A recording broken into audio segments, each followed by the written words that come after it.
Alya, nereye gidersen git, seni yine de bulacağım ve geri getireceğim. Demek sonunda beni buldun. Geri dönemem. Artık çok geç. Alya, Affet beni. Alya'nın kaçışından sonra Cihan kendine bir yer bulamadı. Bir gün bile onu aramayı bırakmadı ama tüm çabaları boşunaydı. Alya telefonlarına cevap vermedi, iletişime geçmedi ve nerede olduğu bilinmiyordu. Aynı zamanda Boran ve Şahin'in ölümleriyle ilgili resmi soruşturma devam ettiği için Cihan Mardin'de kalmak zorunda kaldı. Bu arada Alya Budapeşte'de yeni bir hayata başlamaya çalıştı. Bir iş buldu, yavaş yavaş kendisi ve Deniz için bir hayat kurdu ve tüm gücüyle Cihan olmadan yaşamayı öğrenmesi gerektiğine kendini ikna etti. Mardin'de Cihan, Meryem'den Alya'nın gidişinin nedenleri hakkında tüm gerçeği öğrendi.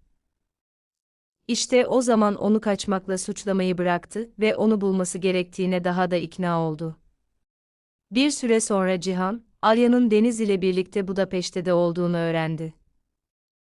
Bir an bile tereddüt etmeden oraya doğru yola çıktı. İlk karşılaşmaları, şehrin kafelerinden birinde tesadüfen gerçekleşti. Cihan'ı görünce Alya kafası karıştı. Korku, güvensizlik ve suçluluk duygusu onu ele geçirdi. Bu yüzden konuşmaktan kaçınarak kafeden aceleyle ayrıldı. Ancak bu sefer Cihan, onun tekrar ortadan kaybolmasına izin verme niyetinde değildi. Nerede yaşadığını öğrenince dairesine gitti. Alya kapıyı açıp onu eşikte görünce duygularını daha fazla tutamadı. Cihan'a sıkıca sarıldı ve gözlerinde yaşlarla, hiçbir açıklama yapmadan onu terk ettiği için özür diledi. Cihan hemen onu suçlamadığını açıkça belirtti. Alya'nın onunla birlikte Mardin'e dönmesini önerdi, ancak bu sefer ısrar etmedi. Cihan son kararı ona bıraktı ve vereceği her karara saygı duyacağına dair güvence verdi. Alya Cihan'ı çok özlediğini ve ona geri dönmeyi hayal ettiğini itiraf etti. Ancak sürekli tehlike, entrikalar ve bitmek bilmeyen sınavlar onu o kadar yıpratmıştı ki, artık sürekli korku içinde yaşayacak gücü kalmamıştı.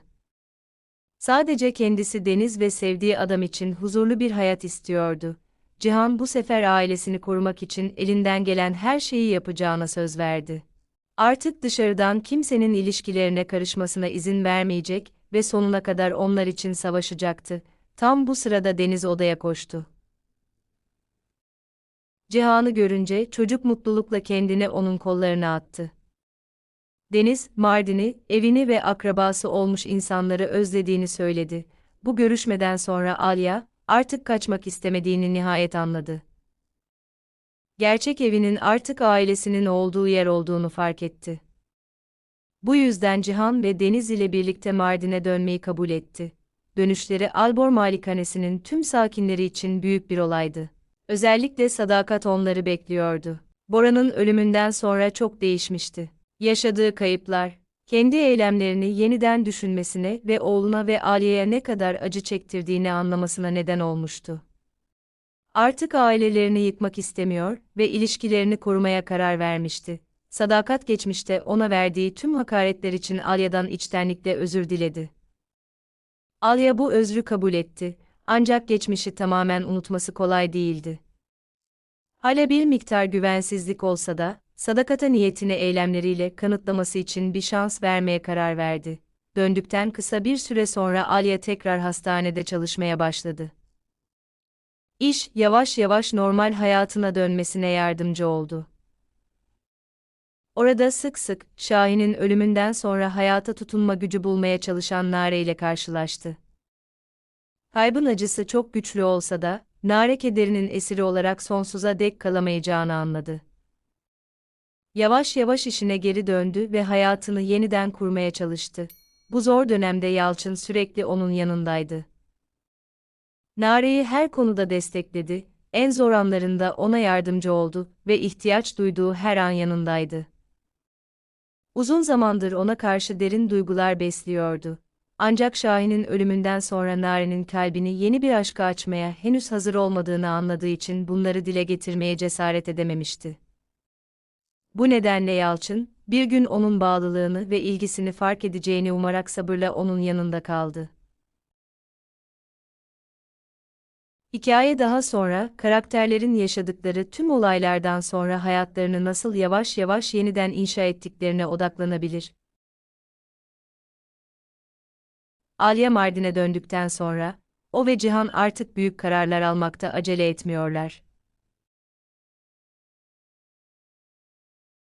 İkisi de aralarındaki aşkın kaybolmadığını, ancak güvenin tamamen yeniden tesis edilmesi için zamana ihtiyaç olduğunu anlıyorlar. Artık birbirlerinden hiçbir şey saklamamaya ve gelecekte ortaya çıkabilecek herhangi bir sorunu birlikte çözmeye karar veriyorlar. Deniz tüm ailenin tekrar bir arada yaşamasına hızla alışır. Annesini veya Cihan'ı kaybetme korkusu kalmadığı için çok daha sakin ve mutlu olur. Bu da Alya'ya geri dönme kararının doğru olduğuna dair güven verir. Sadakat yavaş yavaş gerçekten değiştiğini kanıtlar. Oğlunun ve gelininin hayatlarına karışmayı bırakır ve bunun yerine onlara yardım eder. Zamanla aralarında daha sıcak bir ilişki gelişmeye başlar, ancak tam güven oluşması yine de zaman alır.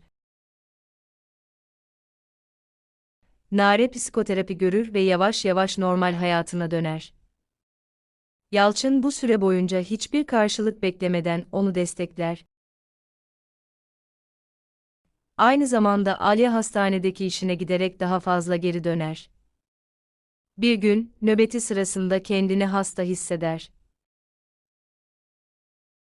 İlk başta yaşadığı tüm olaylardan sonra yorgunluğa bağlar, ancak muayeneden sonra hamile olduğunu öğrenir. Bu haber onun için sürpriz olur. Alya bunu Cihan'a söylediğinde, Cihan mutluluğunu gizlemez. Onun için bu çocuk yeni bir başlangıcın, tüm trajedileri geçmişte bırakma fırsatının sembolü haline gelir. Karısına daha da fazla özen gösterir, her muayenesine eşlik eder ve onu güvende hissettirmek için her şeyi yapmaya çalışır. Hikayenin bu aşamasının sonunda Cihan, düğünü artık ertelemek istemediğine karar verir. En yakın çevresinde sessiz bir nikah töreni düzenler, böylece bu sefer hiçbir şey onların resmen karı koca olmalarını engelleyemez. Bu tören tarihlerindeki büyük bir aşamanın sonu ve Deniz'i birlikte büyütecekleri ve çocuklarının doğumunu bekleyecekleri yeni bir hayatın başlangıcı olabilir. Böylece yaşadıkları tüm zorluklardan sonra Cihan ve Alya, aşklarının korkudan, ayrılıktan, yalanlardan ve entrikalardan daha güçlü olduğunu anlarlar. Sadece tam güven, samimiyet ve birbirlerini destekleme isteğinin, ailelerini bir daha asla kaybetmemelerine yardımcı olacağını fark ederler.